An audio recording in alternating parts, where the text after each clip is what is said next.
Namaste everyone. So today we're going to look at the first of the Yoga Sutras, and it's quite amazing the way Patanjali begins the Yoga Sutras. He goes straight into explaining Yoga Sutra as a path, as a practice, or as a living system. So this very first sutra is Atha Yoga Anusasanam. Atha Yoga Anusasanam. Let's look at each of the word. Atha means here and now, and which is quite a potent concept to remember, that yoga is not that you live or you practice yesterday or tomorrow. It is to be here in the moment. And the word yoga means union, harmony, or oneness, or integration of our body, mind, and soul, and leading us towards attaining our highest potential. And then we have the third word, that's Anusasanam, which translates as a discipline, as an instruction, as a guidance, as a systematic or step-by-step teaching, or the path itself. So really we can sort of translate this Atha Yoga Anusasanam as now, here and now, let's begin the journey of yoga, which is the path of discipline, path of living mindfully or living consciously. So that means that the path of yoga is to be in the moment, to be here and now. And, it can be the presence of our body awareness, presence with our breath awareness, presence to our mind, awareness of our mind, and finally the awareness of awareness itself.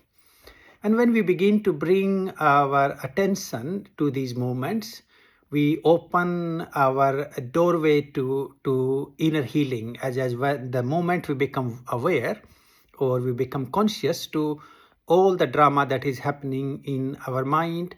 It's quite amazing to know that half of the drama goes away without even us doing anything. So, in some ways, you can sort of think of every moment of your life, or as and when you remember, consciously try to come back to that witnessing awareness, the Sakshi Bhava, and try to be in the moment and try to know things from a very much of the non-judgmental perspective.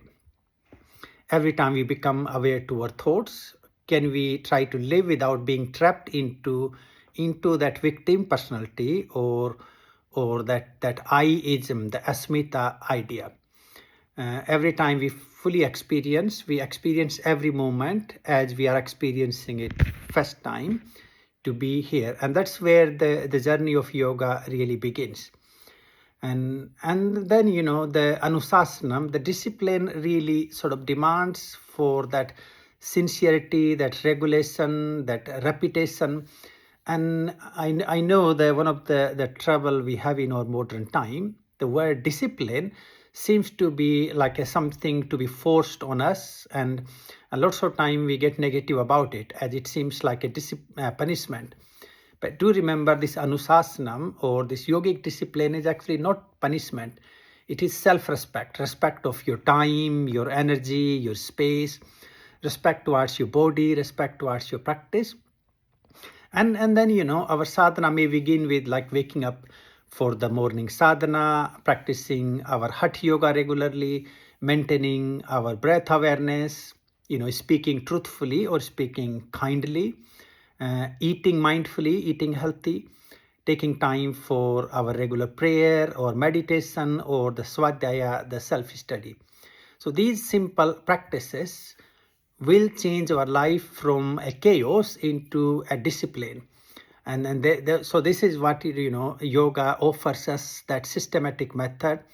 And each of the method have its principle and application.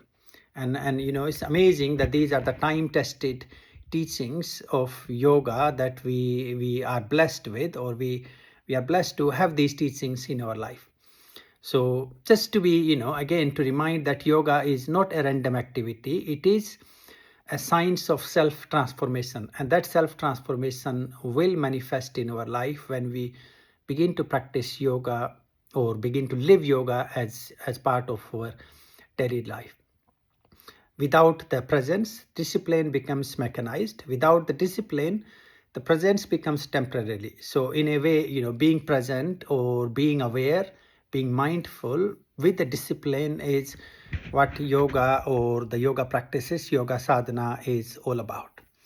So let's try to live that path of discipline to the best we can. And thank you for joining in. Please like and subscribe to support our work.